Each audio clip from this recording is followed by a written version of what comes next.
Hello, you're back with Steve Davis from Wire Coaching. Make sure you go to YouTube and check out some more of our videos. One of the biggest questions that I've been asked lately is how do you acquire your first rental property? It's a little difficult, but it's not hard. One of the ways that I acquired my first rental property was a lot of times you need money down for a down payment. I didn't have it.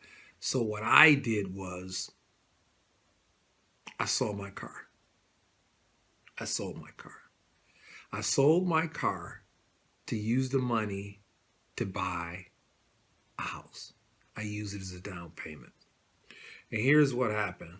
I was able to get approved through a program called FHA. FHA requires 3% down. It was years ago. I think my first house was maybe $40,000.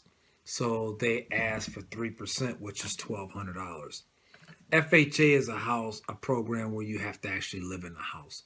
So it was a double.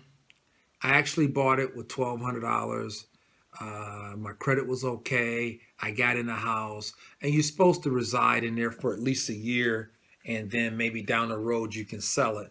But my first property, I was able to reside in one side or the top, and I was able to run out the other side. So it worked out real good. But the money came from the car. I sold my car. But guess what? It didn't matter because I wanted to buy a new car anyway. So what I did was I used the money from my car as a down payment. When the deal closed, I went and financed the car. So I had my car and my house. So that's how I got started. Didn't want the car, no way. So that's one way of acquiring real estate and being creative. You got to think out the box sometimes. You got to figure out how to make it happen. Most of my new students now, what they do, they learn to wholesale, meaning you find a house cheap for 30,000 and you find somebody who will buy your contract for 35 and you flip it and you make your 5 grand and you start to save your money and get yourself in a position where you can finance and buy a rental property. Some people use hard money loans to buy and acquire rental properties. I know people who even use a credit card, do a cash advancement, and acquire real estate. You got some owners who just want to get out, and the mortgage may be at a point where they can't sell it because of the amount of work, so they can't sell it for enough. And some people will let you take over their mortgage. Maybe it's assumable where you can assume the mortgage, or you can acquire a house on land contract where the owner carries the finance.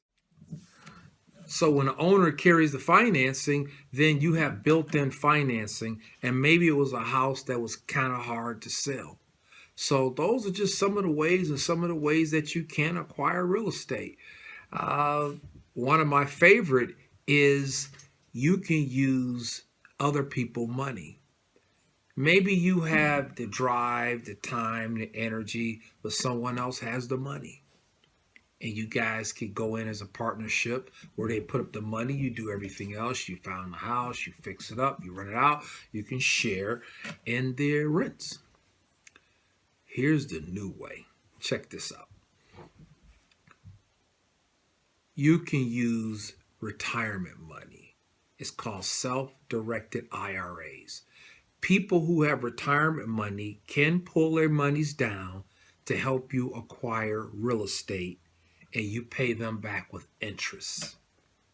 Yes, self-directed IRAs. So there are ways. Maybe your credit's a little bad, someone else will co-sign. So never tell me what can't be done. You just got to think of the creative ways to get started. What's important once you get started is to straighten up your hands, save your money, pay your bills, get your credit together so you can ultimately be in control of your destiny and own your rental properties. Rental properties have been good for me. I work for money, money works for me. It makes me money while I sleep. I have write-offs for the properties. I got equity, different between what it's worth and what you owe. I can take that difference, that equity, and go to the bank and borrow it, get a line of credit. The beautiful thing about rental properties, listen to this. If I go to the bank and refinance that rental property and pull money out, That's not borrowed money. That is borrowed money. It's not earned money, so you're not paying taxes. The interest is deductible, and the tenants pay that loan back in the form of rent. It gets no better than that. So really, it's all about getting started, creative, thinking outside the box. There's FHA loans with 3% down. You got to reside in there for a year or two.